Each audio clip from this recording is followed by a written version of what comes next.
اللہ تعالیٰ کے بہت سارے نام ہیں، لیکن اللہ کے نام سے کوئی بڑا نام نہیں ہے۔ شیخ عبد القادر جیلانی سے پوچھا گیا تھا کہ مل اسم الاعظم، اسم اعظم کیا چیز ہے؟ انہوں نے کہا ان تقول اللہ ولیس فی قلبک غیر اللہ، اللہ کہو لیکن دل خالی کر کے کہو۔ علم کلام کے حضرات نے جو تعریف کی ہے وہ اس طرح ہوا علم، لفظ اللہ متعین نام ہے، لذات واجب الوجود، ایک ایسی ہستی کی جس کا ہستی ہونا مسلمہ ہے، المستجمع لجمیع صفات الکمالیہ، تمام کمالات اس میں جمع ہیں، والصفات النعوتیہ، اور خیر و برکت کی جتنے خزانے ہیں وہ سب اللہ تعالیٰ ہی کے ہاتھ میں ہیں۔ مشہور یہ ہے کہ سیبوے نے جو کتاب لکھی ہے الکتاب کے نام سے نحو میں، تو اس سیبوے نے اس پر سٹینڈ لیا تھا اور زور لگایا تھا کہ جس طرح اللہ خود لم یلد ولم یولد ہے، اللہ تعالیٰ کا نام جو ہے لفظ اللہ یہ بھی کسی کا مشتق نہیں ہے، نہ اس کا کوئی مصدر ہے، یعنی اس میں جامد ہے، اور اس سے ان کی مغفرت ہو گئی ہے سیبوے کی۔ سوال یہ ہے کہ سیبوے تو بات کا آدمی ہے، ٹھیک ہے، انہوں نے بھی یہ فرما دیا، بہت اچھا کیا۔ تفسیر زاہدی 519 ہجری میں لکھی گئی، موجودہ دنیا کے اندر جو تفاسیر ہے اس سے قدیم ہمیں معلوم نہیں، اور اس کے دوسرے صفحے پر ہے کہ لفظ اللہ اس میں جامد است وئی قول امام محمد ابن الحسن الشیبانی است،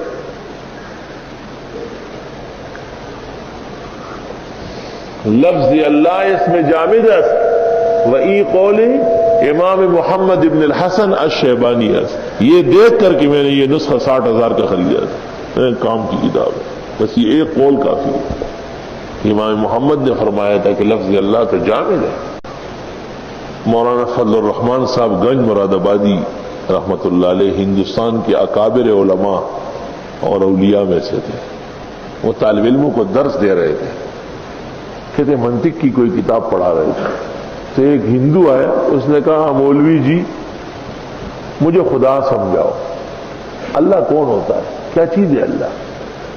ایک ہندو آیا تو مولانا فضل الرحمان گنج مراد آبادی کی چھوٹی چھوٹی باتیں ہوتی تھی لیکن بہت کام کی ہوتی تھی، اس کی پوری شرح لوگ لکھتے تھے بس، تو اس نے اس کو دیکھتے ہی کہا کہ من موہن، من موہن۔ اس نے کہا واہ بھائی واہ، پیر چلا گیا، تھوڑی دیر بعد پھر آ کے مسلمان ہو گیا۔ من موہن کا معنی ہے دل لینے والا،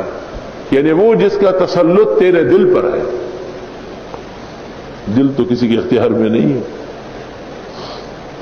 اب ہم بیٹھے ہیں درس دے رہے ہیں، 10 منٹ بعد 5 منٹ بعد پتہ نہیں کہ کیا ہو رہا ہے۔ مولانا مفتی محمود صاحب رحمۃ اللہ علیہ علماء کو سرکاری زکوٰۃ کے خلاف سمجھا رہے تھے، مسائل حدیثاً فقہاً انبار لگا رہے تھے، اور اچانک ایسا لگا جیسے مفتی صاحب کچھ تھوکنا چاہتے ہیں، پیچھے گئے اور دیکھا تو فوت ہو گئے۔ دل تو ایک لوتڑا ہے خون کا، آنسو میں کہیں بہا ہوگا،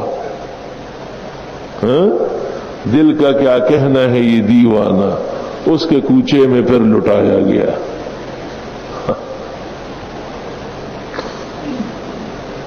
تو من موہن مطلب ان کا یہ تھا کہ جس کا تسلط اور جس کی قدرت دل پر ہے، دل پر قدرت کسی کی بھی نہیں ہے، خود اپنے دل پر ہمیں قدرت نہیں ہے، کسی اور کو کیا ہوگی، لیکن ایک ذات ہے اور وہ ہے اللہ رب العالمین۔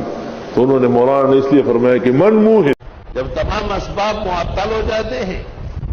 علاج معالجہ بے سود ہو جاتا ہے، یقین ہو جاتا ہے کہ یہ عزیز قریب جا رہا ہے، تو کہتے ہیں ہو سکتا ہے کوئی مولوی ہو، کوئی پیر فقیر ہو اور وہ جھاڑ پھونک کر لے، اور جھاڑ پھونک میں بھی اثر ڈالنے والا اللہ ہے۔ حافظ ابن قیم نے بدائع تفسیر میں لکھا ہے اور زاد میں کہ ہمارے استاد محترم مولانا شیخ الاسلام ابن تیمیہ تعویذ میں تو کلام کرتے تھے لیکن دم کرنے کے قائل تھے۔ بخاری شریف میں ہے کتاب الصلاۃ میں کہ صحابہ بچوں کو لے کے مغرب کے وقت مسجد نبوی کے راستے میں کھڑے ہوتے تھے اور نمازی وہاں سے گزرتے تھے تو چھوٹ کرتے تھے، قرآن کریم میں موجود ہے کہ حضرت عیسیٰ فانتم فی، میں اس میں پھونکتا ہوں فیکون طیرا باذن اللہ، انی احیی الموتیٰ باذن اللہ، میں مردوں کو زندہ کرتا ہوں اللہ کے حکم سے، وابرئ الاکمح والابرص، اور مادرزاد اندھے کو اور برس اور کوڑ کے مریض کو دم کرتا ہوں۔ تو دم درود کا انکار مناسب نہیں ہے، قرآن کریم و نصوص سے بے خبری اور نحوست کی بات ہے۔ دم درود کرنے والا اللہ اکبر، ایسے میں نے جیپ دیکھے ویسے میں نے ایک ایسا سپیر دیکھا ہے کہ اس نے دم شروع کر دیا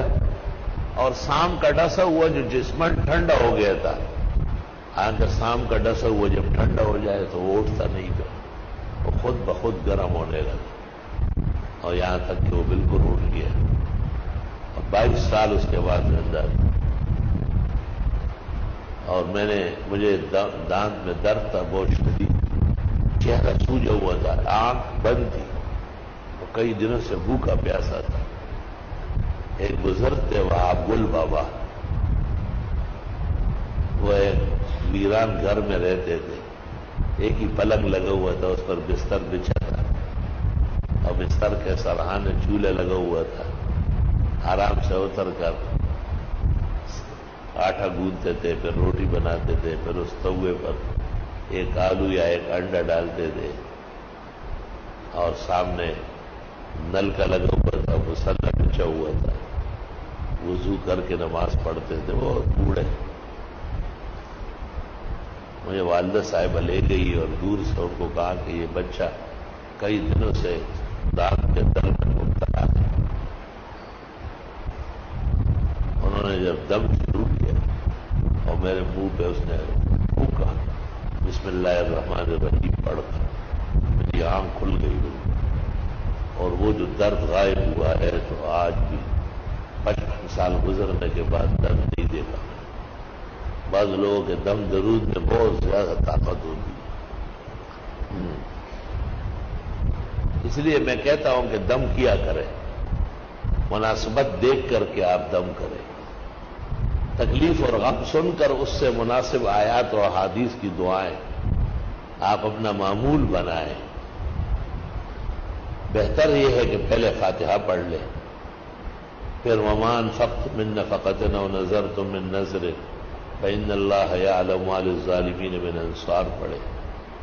پھر وننزل من القرآن ما هو شفاء ورحمۃ للمؤمنین تک پڑھے، پھر وَلَهُ مَا سَكَنَ فِي اللَّيْلِ وَالنَّهَارِ وَهُوَ السَّمِيعُ الْعَلِيمُ تک پڑھے، پھر إِنَّمَا صَنَعُوا كَيْدُ السَّاحِرِ وَلَا يُفْلِحُ السَّاحِرُ حَيْثُ أَتَىٰ تک پڑھے، پھر أَفَحَسِبْتُمْ سے اخیر تک پڑھے، پھر فَاجْتَبَاهُ رَبُّهُ فَجَعَلَهُ مِنَ الصَّالِحِينَ اخیر تک پڑھے، اور پھر اس کو دم کرے، اس طرح 3 دفعہ کرے، اور پھر تصور کر لے درد شکم کا، آنکھوں کے چلن کا، سر درد کا۔ اللہ جانے دنیا میں کتنی بیماری اللہ نے پیدا کی، اور آپ کہیں کہ آج تک جتنے بزرگوں نے دم درود کیا ہے ان کے ایک ادنا غلام اور نوکر اور نام لیوا کی حیثیت سے میں بھی دم کرتا ہوں کہ اللہ اس میں بھی وہی اثرات ڈالے، فائدہ محسوس ہو۔